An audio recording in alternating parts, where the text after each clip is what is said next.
नमस्कार दोस्तों। जी हाँ, मैं विप्लव कुमार, आप सभी का स्वागत है।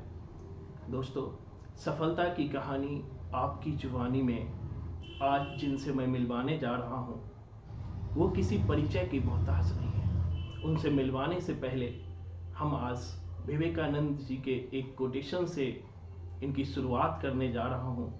विवेकानंद जी कहते हैं, उठो जागो, तब तक रुको मत जब तक कि लक्ष्य की प्राप्ति ना कर लो। जीवन का भी यही नियम है कि जब तक आप अपने लक्ष्य को प्राप्त ना करें तब तक संघर्ष करते रहें। सफलता की कहानी में आज हम आप सभी को गायत्री से मिलवाने जा रहे हैं। सफलता की कहानी में गायत्री, आपका बहुत बहुत स्वागत है। सभी को नमस्कार सर, आपको भी नमस्कार, बहुत बहुत धन्यवाद। धन्यवाद। गायत्री जी, कौन सा वह दौर था जब आपको लगा कि अब आपको संघर्ष शुरू कर देना चाहिए? दौर तो वही है कि जब हम मास्टर्स कर लेते हैं उस दौरान हमें ये लगता है कि नहीं, अब हमें अपने भविष्य की ओर ध्यान देना चाहिए कि आगे हमें क्या करना है। और मेरे भी वही शुरुआती दौर रहा कि जब मैंने अपना पराय स्नातक पास किया, उस दौरान मुझे पता चला कि एक नेट जेआरएफ की परीक्षा है और ये परीक्षा ऐसी है जो हमें आर्थिक रूप से भी सफलता देती है। तो वही दौर था कि जिसने मुझे एक मार्गदर्शन किया कि अब मुझे इस परीक्षा की तैयारी कर लेनी चाहिए, और वहीं से मेरा एक संघर्ष शुरू हुआ। उस परीक्षा, क्योंकि मेरे को कोई बताने वाला नहीं था, मेरे कोई बड़ा नहीं था कि मुझे क्या करना चाहिए। एक डायरेक्शन था जो अपने बड़े सीनियर से मुझे मिला था कि ये नेट जेआरएफ परीक्षा पास करने के बाद आप पीएचडी में एनरोल हो सकते हैं, आर्थिक रूप से सहायता मिल सकती है। तो यही दौर था जो संघर्ष का मुझे मिल। धन्यवाद। गायत्री, चुनौतियों को लेकर कहा जाता है कि चुनौतियां कहती है कि तू पीछे हट, पीछे जा, पर हौसले चुपके से आपको आगे बढ़ाने के प्रयास करता है, कदम बढ़ाने का प्रयास करता है। तो इस दौर में आपने वहां से क्या सीखा है अपने जीवन हाँ में? बिल्कुल, ये बहुत बड़ी बात है कि चुनौतियां हमेशा हमें पीछे करती हैं और हौसले हमें हमेशा आगे करते हैं। तो चुनौतियां आती हैं, जीवन में आती हैं, और मेरे साथ जो चुनौतियां रही हैं वो कई तरीके की रही हैं। पहला कि अगर हम सफ़र में जाते थे, मुझे आज भी याद है, आज से 2 साल पहले की बात मैं आपको बता रही हूँ कि दिल्ली में वजीराबाद जगह बहुत प्रसिद्ध है जाम के लिए। तो हम लोग क्या करते थे कि हम जाते थे, हम कहते थे इतना जाम, मतलब 2-2 3-3 घंटे का जाम चलता था वहाँ पर। तो हम ये नहीं, हमें ये निराशा नहीं होती थी कि ये जाम क्यों लग रहा है, हम उसका यूज़ करते थे। हम क्या करते थे वहाँ पर, सारे मित्रों के साथ कोडिंग करते थे, पढ़ते थे, उसी जाम में बस में बैठे बैठे पढ़ते रहते थे। इस तरीके से हम 300 से 400 क्वेश्चन मतलब एक हफ्ते में कर लेते थे तैयार। तो ये होता था। और दूसरी जो चुनौतियाँ आती थी हमारे साथ, ये भी आती थी कि हम ये नहीं देखते थे कि सर्दी है, गर्मी है, बरसात है, हमें जाना है तो जाना है। अगर हमें 12 घंटे पढ़ना है तो पढ़ना है। हम ये नहीं सोचते थे उसमें कोई कॉम्प्रोमाइज़ नहीं, शादी आए ब्याह आए तो हमारे लिए कोई त्योहार नहीं होता था। हमारा त्योहार सिर्फ वही था जिस दिन हमें सफलता मिल जाएगी नेट जेआरएफ की। तीसरी बात ये थी कि हम लोग क्या करते थे, हमारा जो शेड्यूल है उसको बिल्कुल हम फॉलो करते थे। हम सुबह क्या करते थे, हम सिर्फ 4 घंटे सोते थे अपने जीवन में। जो हमारा संघर्ष का दौर चल रहा था उसमें हम सुबह आते थे 7 बजे, दिल्ली विश्वविद्यालय के पार्क में बैठ जाते थे। हम नहीं देखते थे सर्दी हो रही है, कोहरा हो रहा है, गर्मी हो रही है, 40 डिग्री टेम्परेचर है, हमें कुछ नहीं मतलब होता था, हमें पढ़ना है। 7 बजे हम आके पढ़ते थे, 9 बजे लाइब्रेरी खुलती थी तब हम उसके अंदर पढ़ते थे, फिर 8 बजे घर जाते थे, फिर 12 बजे सो जाते थे। तो इस तरीके की सारणी हमारी जीवनचर्या चलती थी, और एक पागलपन था कि नहीं, करना है तो करना है। बहुत बहुत अच्छा गायत्री। इस कोचिंग को ज्वाइन करने से पहले जी और जी। ज्वाइन करने के बाद आपने अपने में किस तरह का परिवर्तन पाया, किस तरह का बदलाव पाया? बहुत सारे बदलाव हुए हैं सर, और इसमें आपकी एक बहुत बड़ी भूमिका रही है मेरे जीवन में। एक भूमिका ये है कि सबसे पहले आपका ये है कि आप जिस प्रक्रिया से पढ़ाते हैं वो वैज्ञानिक तरीका है कि कोडिंग को याद करो, जीवनचर्या से जोड़ के देखिए, रोज़मर्रा की चीज़ें जो आप यूज़ करते हो उससे कोडिंग बना के तो बना के बैठाना और उसको फॉलो करना जीवन में, मुझे लगता है कि वो आज तक मैं कोडिंग नहीं भूल पाई हूँ, आज भी मुझे याद है, आज भी मेरे जहन में, क्योंकि वो रोजमर्रा से जुड़ी हुई चीजें हैं। तो आपने वैज्ञानिक विधि को अपनाया। दूसरी बात, गीता के पाठ को जो आप कहते हैं कि कर्मणा गहनो गति, वही चीज है कि कर्म की गति नहीं आ रही है। वो सारी बात जो आप बताते हैं, विवेकानंद जी के थॉट हैं, जैसे अभी आपने कहा कि रुको मत जब तक लक्ष्य तक ना पहुंच जाओ। तो ये सारी चीजें क्या हैं कि कहते हैं कि अगर आप नकारात्मक होते हैं तो एक सकारात्मक विचारों की जो कुंजी अपने पास रखिए, तो वही था जो हमें लड़ने में सहायता देती थी। तो इसमें आपका रोल बहुत रहा है। मैं सकारात्मक हुई, लोग कहते थे क्या कहते थे मुझे मतलब नहीं होता था, क्योंकि आप हमेशा कहते थे कि नहीं पॉजिटिव रहो, ये दौर आपके चुप रहने का है और वक्त आपका जवाब देगा। तो वही हुआ मेरे जीवन में। आपका मोटिवेशन काम आया, आपकी वैज्ञानिक विधि काम आई, और आपकी सबसे विशेष बात ये रही कि आपने हमें गुरु शिष्य परंपरा से तो जोड़ा ही, साथ में एक मित्र की तरह भूमिका निभाई, जहां जहां हम गिरे वहां वहां उठाने का कार्य आपने किया है। बहुत बहुत धन्यवाद गायत्री। जो बच्चे एक गरीबी को असफलता का एक कारण मान लेते जी जी हैं, बिल्कुल। गरीबी के नाम पर वो कहते हैं कि हमारे पास पैसे नहीं है, हम जी किस जी तरह से आगे बढ़ें, जी। तो उनके लिए आप क्या कहना चाहेंगे? मैं उनके लिए यही कहना चाहूंगी कि लक्ष्य सबसे बड़ा होता है, और कमजोरियां समस्याएं तो आपके जीवन में आना लाजमी है। हर जितने भी सफल आज हम व्यक्तित्व देखते हैं, सबके जीवन में कोई ना कोई परेशानी आई है, चाहे वो अब्दुल कलाम जी हो, चाहे आज के प्रधानमंत्री मोदी जी हो, चाहे वो केजरीवाल जी हो। ये मैं एक राजनीतिक परिप्रेक्ष्य में नहीं कह रही हूँ, मैं उस परिप्रेक्ष्य में कह रही हूँ जो सफलता के शिखरों तक अपने आर्थिक परेशानियों से, राजनीतिक परेशानियों से, सामाजिक परेशानियों से जूझ के गए हैं। तो वो मेरे जीवन में भी आई हैं। कि मैं क्या करती थी कि जब मेरे पास फीस भरने का, कोचिंग आपके कोचिंग में फीस भरने का पैसा नहीं था, तब मैंने उधार भी लिया। उधार नहीं लिया तो मैंने उसको उधार को चुकाया किस तरीके से, वो चीज़ है। तो मैंने क्या करा, मैं कोचिंग पढ़ाती थी छोटे छोटे स्कूल के बच्चों को। दूसरा मैं क्या करती थी, अन्य विषयों के जो पेपर होते हैं, परीक्षाएं होती है, वो लिखती थी, उनसे जो भी पैसा इकट्ठा करती थी, वो उससे मैंने इकट्ठा करके आपकी कोचिंग की फीस भरी। जैसे लोग कहते हैं कि नहीं हम फीस नहीं, कोई भी ऐसी समस्या नहीं है जिससे आप लड़ नहीं सकते, और उसमें बहुत सारे मेरे ऐसे सहयोगी हैं जिन्होंने मेरी सहायता की। तो मेरे लिए आर्थिक समस्या कोई बड़ी समस्या नहीं थी, क्योंकि मेरा लक्ष्य बड़ा था, इसलिए मैं उस समस्या से दूर हो गई, और आज आप ही की बदौलत वो आर्थिक समस्या से मैं उभर चुकी हूँ। बहुत बहुत धन्यवाद गायत्री। अब खास करके जो अभी कंपटीशन की तैयारी कर रहे हैं जी, छात्र जी। और छात्राएं, जी। उनको आप क्या कहना चाहेंगे? उनको हाँ। क्या करना चाहिए अपने जीवन में आगे बढ़ने के लिए? हम्म। जो भिन्न भिन्न प्रकार जी, की जी। जो समस्याएं आती है, जी। उन समस्याओं से किस तरह जूझना चाहिए? एक तो सबसे पहली समस्या ये आती है कि हमें अपने गुरु पे विश्वास नहीं होता, वो करना बहुत जरूरी है, क्योंकि गुरु ही ऐसा मार्गदर्शक होता है जो हमारे जीवन में उस परीक्षा तक साथ देता है। दूसरी बात, उस पे विश्वास कीजिए। अपने आप पे विश्वास करना बहुत जरूरी है, आत्मविश्वास होना बहुत जरूरी है, क्या जो हम कर रहे हैं वो सही है। तीसरी बात यह है कि परीक्षा जब हमारी सफलता नहीं प्राप्त होती है हमें परीक्षा में, तो हम ये सोचते हैं कि नहीं अब हमसे नहीं हो पाएगा। तो मैं आपको बताना चाहती हूँ कि मैंने 3 अटेम्प्ट दिए हैं JRF नेट की परीक्षा के, और मेरा नेट नहीं हुआ, सीधा JRF हुआ है। क्योंकि वो संघर्ष में जिद्दोजहद पे एक पागलपन सवार था कि मुझे करना है, मुझे करना है, और वो मैंने किया। लोग बोलते थे, मैंने नहीं सुना, क्योंकि आप कहते थे कि वक्त उन्हें जवाब देगा, और वही हुआ कि वक्त ने जवाब दिया। लोगों ने ये भी मुझे कहा तुम्हारा तो 3 बार हो गया, नेट नहीं निकला, तुम्हें तो चिल्लू भर पानी में डूब के मर जाना चाहिए। लोग कहते थे अरे ये क्या कर पाएगी, कुछ नहीं कर पाएगी इसका।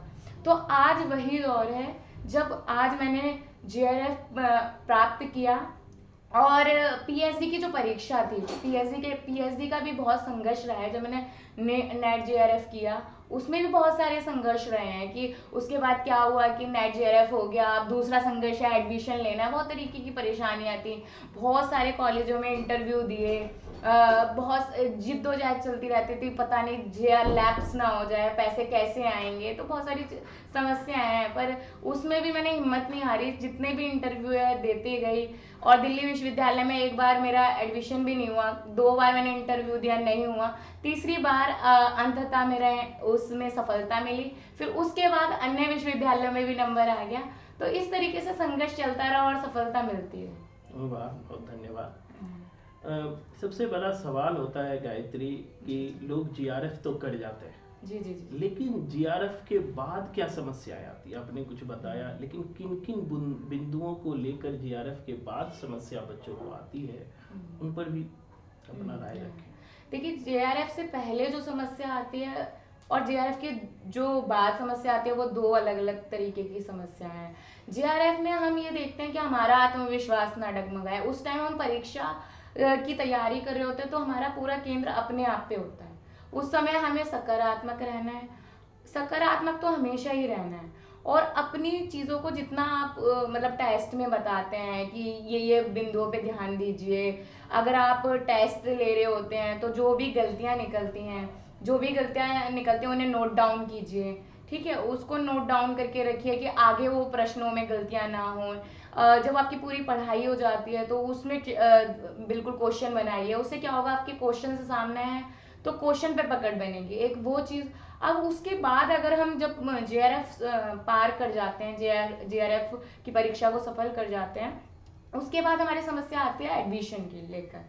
तो एडमिशन आप हर क्षेत्र में ट्राई कीजिए, हर विश्वविद्यालय में ट्राई कीजिए। ये एक चीज़ है, सकारात्मक रहिए। कभी कभार लोगों के साथ समस्या आती है कि उन्हें देर से मिलता है, पर मिलता ज़रूर है। अगर आप लगे रहेंगे तो आपको मिलेगा ज़रूर। तो ये चीज़ है कि बी पॉजिटिव रहिए आप। और अपने गुरु के प्रति, जैसे मैं ये कहती हूँ कि आपके साथ जुड़ना बहुत ज़रूरी है। उन्हें इसलिए जुड़ना ज़रूरी है, जो आप गीता का पाठ देते हैं, जो भी आप मार्गदर्शन देते हैं, जो भी एक मोटिवेशन देते हैं, आपसे जुड़ना बहुत ज़रूरी है और अच्छे विचारों से जुड़ना ज़रूरी है। तो आप हार मत मानिए और बस अपने लक्ष्य को ध्यान रखिए। बहुत बहुत धन्यवाद गायत्री। आपने आपका सब्जेक्ट हिंदी और फर्स्ट पेपर को लेकर के आपने यूजीसी नेट दिया है। जी जी। तो हिंदी में आपको क्या क्या चैलेंज लगता है कि उसे किस तरह पढ़ना चाहिए, किस तरह से हिंदी में अधिक से अधिक स्कोर किया जा सकता है? प्रायः हम देखते हैं कि खास करके कुछ एरिया होते हैं जो बच्चे रटने में ध्यान रखते हैं और मेन एरिया छूट जाता है। तो आपने किस तरह हिंदी में अपना बेस्ट करने के लिए काम किया, और फर्स्ट पेपर दोनों? सबसे पहले कि फर्स्ट पेपर जैसा आप पढ़ाते हैं, सबसे बड़ी योगदान यही है कि टेस्ट सीरीज आप बनाते हैं, चाहे वो हिंदी की हो चाहे वो फर्स्ट पेपर की हो, दोनों पे आप ध्यान रखिए, कंटिन्यू बनाइए उसको। एक तो ये, जैसा आप बोलते हैं, समस्याओं का ध्यान रखना है, जहां पर भी आपकी गलतियां हो रही हैं उसको नोट डाउन करना है। हिंदी साहित्य की बात करें, आपका अपना विषय है, उसमें सब्जेक्टिव भी है ऑब्जेक्टिव भी है। और जैसे आजकल के सिलेबस में परिवर्तन हो रहा है, वो देखने की आवश्यकता है कि आपको सब्जेक्टिव की जितनी भी कोडिंग है, चाहे वो आप आचार्य रामचंद्र शुक्ल जी पढ़ते हैं, उनका इतिहास पढ़ते हैं, हिंदी साहित्य का इतिहास, चाहे उसमें बच्चन सिंह जी का पढ़ते हैं या फिर डॉक्टर नगेंद्र जी का पढ़ते हैं, तो जिसका भी इतिहास पढ़ते हैं उसकी कोडिंग जो हाईलाइटेड है उसको नोट डाउन कीजिए। दूसरी बात, क्वेश्चन की बात मैंने कही कि क्वेश्चन बनाते रहिए। तीसरी बात ये है कि मूल बिंदुओं पे ध्यान दीजिए। आपको लगता है कि ये साहित्यकार इस मतलब उपन्यास में काफी प्रसिद्ध है, तो उपन्यास उस साहित्यकार को मत छोड़िए। जो नाटक में ज्यादा प्रसिद्ध है लेखक, उसको नाटक में याद रखिए। जो और अन्य विधाओं में ज्यादा ही प्रसिद्ध है उसको ध्यान रखिए। तो इस तरीके की सारी चीजों को याद रखिए। और वैज्ञानिक विधि जो आप बताते हैं, वैज्ञानिक विधि में जो आप कोडिंग कराते हैं, उसको अलग खाका बनाइए। उसको जैसे जब भी आपको बोरियत लगे तो वो कोडिंग करना शुरू हो जाइए, कर दीजिए। आप फोन पे बात कर सकते हैं अपने मित्रों से, तो उनको कोडिंग सुना दीजिए। तो इस तरीके से हिंदी साहित्य की बोरियत नहीं होगी आपको। हिंदी साहित्य पढ़ने में तो बहुत सुंदर है, पर जब आप उसको याद करते हैं तब ये इस तरीके की समस्या आती है। तो इस तरीके से आप जूझ कर आगे बढ़ सकते हैं।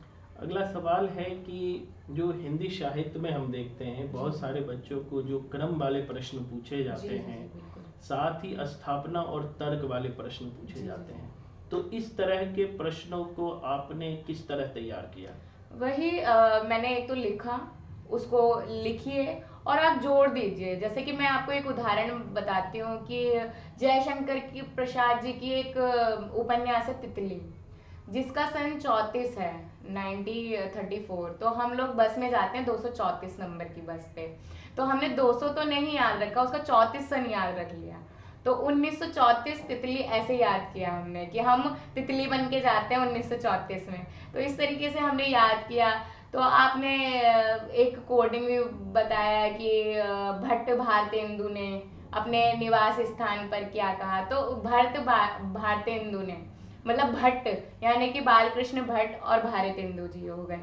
तो इस तरीके से हम याद, ये हमें ध्यान में रहेगा कि जो हमारे बालकृष्ण भट्ट जी हैं वो पहले आते हैं और भारतेंदु जी बाद में आते हैं। तो इस तरीके से कोडिंग की भूमिका बनाते चलिए, अपने रोजमर्रा जीवन से जोड़ते चलिए, और इस तरीके से वो सिर्फ उस समय तक याद नहीं रहेगा आपको कि जब आप परीक्षा दे रहे हैं, उसके बाद भी आप उस कोडिंग को याद, आपके जहन में रहेगी वो कोडिंग।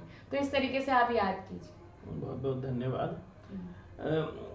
सबसे बड़ा सवाल आता है कि आपने जो संघर्ष किया है, उस संघर्ष में एक कोचिंग, एक गुरु के अतिरिक्त और भी बहुत सारे लोग भागीदार होते हैं जो पल पल पर मदद आपके करते हैं। तो उन्हें भी अपने सफलता में भागीदार बनाना चाहिए, जो मुझे पर्सनल लगते हैं। तो आपका उनके बारे में क्या राय है? आपके इन सफलता में किन किन व्यक्ति ने आपका मदद किया, उनके बारे में आप कुछ बताएं। जी, समस्या सबके जीवन में आती है और कुछ सहयोगी भी उस संघर्ष में मिलते हैं, और मुझे लगता है कि समस्या आना भी लाजमी है, आनी चाहिए, क्योंकि उस समय आपको पता चलता है कि कौन अपना है और कौन पराया है। तो मेरे जीवन में भी यही हुआ, और मेरा जो सबसे बड़ी भूमिका रही है, कहते हैं माता पिता और गुरु आपके जीवन में बहुत बड़ा रोल प्ले करते हैं। तो वही मेरे जीवन में हुआ। सबसे बड़ी ये है कि जब भी मैं नकारात्मक होती थी, तो मेरे जो माता पिता हैं, वो दादी जी हैं, वो कभी ये नहीं कहते थे कि नहीं बेटा तुम लड़की हो, तुम्हें नहीं पढ़ना, या तुमने इतना समय ले लिया है। वो, उनको हमेशा मेरे पे विश्वास रहता था कि ये लड़की हमारा कठिन परिश्रम कर रही है और पूरे ईमानदारी से कर रही है। तो सबसे पहले मैं उनका धन्यवाद देना चाहूंगी, क्योंकि उन्होंने कभी भी मुझे नकारात्मक विचार नहीं दिया, हमेशा मुझे मोटिवेट किया है।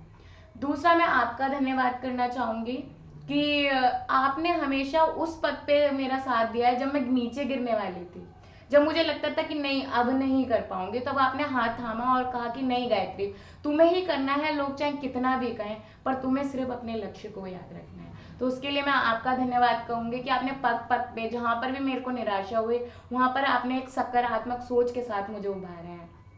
तीसरी बात, मैं उन मित्रों को कहूंगी जिन्होंने कभी ये नहीं देखा कि आज गायत्री पीछे है, जिसने कभी ये जांचा नहीं कि गायत्री विद्वान नहीं है, या फिर उन्होंने जैसी गायत्री थी उसको अपनाया और उसको आगे बढ़ाने के लिए प्रोत्साहित किया, और उसकी खुशी में उसकी खुशियों को बांटा, उसके दुख में उसके दुखों को बांटा। तो वो मेरे जीवन में बहुत बड़ा भूमिका निभाता है। मेरे माता पिता, मेरी दादी जी, आप, मेरे भाई बहन, और जितने भी मेरे संघर्ष के पथ के साथी हैं, उन्होंने, तो मैं उन लोगों का, सभी का धन्यवाद करना चाहूंगी और कहूंगी कि ये मेरे जीवन में हमेशा रहें, और भगवान इनको हमेशा लंबी आयु दे और इनको हमेशा मेरे जीवन में रखे। तो बहुत बहुत धन्यवाद। धन्यवाद गायत्री। गायत्री, मैंने भी आपको देखा है, कभी कभी मुझे टाइम मिलता था तो मैं दिल्ली विश्वविद्यालय नॉर्थ कैंपस जाता था, तो मैं देखता था कि आपके ग्रुप चाहे कितना भी ठंड क्यों ना हो, -1 डिग्री में भी बाहर बैठ के पढ़ते थे। कभी कभी मैं देखता था कि आपके पूरा चेहरा सूज जाता है, आपके पूरे ग्रुप का जो सफल है पूरा चेहरा सूज जाता था, फिर भी उस ठंड में भी आप जगह को नहीं छोड़ते थे। उस समय आप क्या महसूस करते थे? उस समय सिर्फ एक ही चीज दिमाग में चलती थी कि हमारा लक्ष्य, हमारा त्योहार, हमारी सफलता सिर्फ एक है, वो है JRF। हमें उस मुकाम को पाना है जिसके लिए हम जीवन में, हमारा कोई लक्ष्य है, वो है JRF। हमारा लक्ष्य है PhD में जाना। उससे भी अभी हमारा संघर्ष खत्म नहीं हुआ है, हमारा और भी कुछ है। जब तक हमारा लक्ष्य, हमारा प्लेटफॉर्म हमें ना मिल जाए, तब तक हमें लड़ते रहना है। और वही पागल बनता, मैं तो उस दौर की बात बता रही हूँ कि मैं घंटों घंटों बैठती थी, तो मेरे जो है रीढ़ की हड्डी में भी कई तरीके की समस्याएं हो गई थी, मैं बैठ नहीं पाती थी, फिर भी बस एक पागलपन था कि नहीं करना है, चाहे दर्द आए, चाहे आंधी आए, चाहे तूफान आए, चाहे मर मिटना हो, जी जान लगा देनी है और इसको सफलता प्राप्त करनी है। तो वही पागलपन हमारे पूरे ग्रुप में था। 3 बार हम फेल हुए पर फिर भी लड़े। हमें हमें हमें नहीं पता था कि हमारी इज्जत क्या है, क्या हमारी बेइज्जती है, क्या हमें करना है, क्या नहीं करना। सिर्फ वही था कि हमारा एक लक्ष्य टारगेट था, बस वही करना है, वही हमारा त्योहार था। तो बस वही किया सर। और वो इतना अच्छा दौर था सर, मैं बताऊं आपको कि उसमें हम लोग दुख भी सहते थे, सुख भी सहते थे, पर कभी अलग नहीं होते थे। तो वो बहुत सुनहरा सफर था। मैं कहती हूँ इस सुनहरे सफर को सबको जीना चाहिए। बहुत बहुत धन्यवाद। अंतिम सवाल है हमारा जी आज जी। का। आप सफलता में मोटिवेशन को कितना स्थान देते हैं? बहुत बड़ा स्थान है मोटिवेशन का। अगर आप जहाँ नकारात्मक होते हैं वहाँ एक सकारात्मक सोच वो आपको वहां ले जाती है जहाँ कहीं आप जा नहीं पा रहे थे। उस सफलता के शिखरों तक पहुंचा देती है जहां आप कभी सोचा नहीं था। मैं भी आज अगर बैठ के देखूं तो क्या मैं ये सोच पाती? आज कितने हैं, मेरे पूरे परिवार की बात करूं तो पीएचडी किसी ने नहीं किया है, दिल्ली विश्वविद्यालय तक। एक मध्य वर्गीय परिवार के लिए बहुत बड़ी बात होती है कि एक बच्चा आर्थिक रूप से किस तरीके की जिद्दोजहद से जूझता है, किस तरीके की समाज का परिप्रेक्ष्य आपको लड़की होने के लिए बोलता है कि ये लड़की अभी तक शादी क्यों नहीं की। तो वो समझते हैं, परिवार वाले समझते हैं, आप जैसा गुरु समझता है किस तरीके एक लड़की के जीवन की समस्या, एक लड़के की जीवन की समस्या, सबकी अलग अलग समस्या होती हैं। तो हमारे लिए तो लड़की की भी जीवन की समस्या रही, फिर दूसरी सामाजिक समस्या भी रही, फिर आर्थिक रूप की भी समस्या रही, और हमें कोई मार्गदर्शन देने वाला नहीं था बड़ा, तो उस तरीके की भी समस्या रही। तो सारी समस्याओं से उलझ कर कूदते फांदते गिरते पड़ते आज वहां तक आ पाए हैं, और हमारा संघर्ष आज भी चालू है।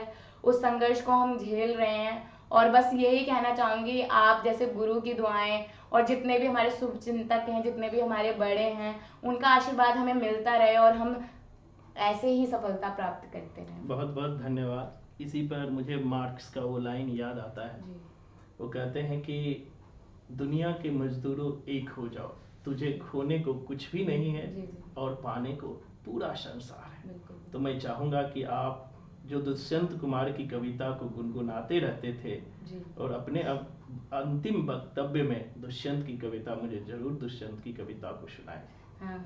हो गई है पीर पर्वत सी बदलनी चाहिए, हो गई है पीर पर्वत सी पिघलनी चाहिए, फिर हिमालय से कोई गंगा उतरनी चाहिए, फिर हिमालय से कोई गंगा उतरनी चाहिए।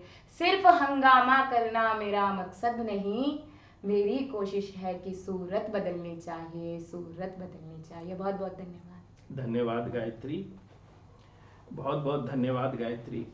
तो कहते हैं कि जीतने वाले कोई अलग काम नहीं करते हैं, हर काम को अलग तरीके से करते हैं। तो उसी तरीके के आप एक उदाहरण हो। बहुत बहुत धन्यवाद।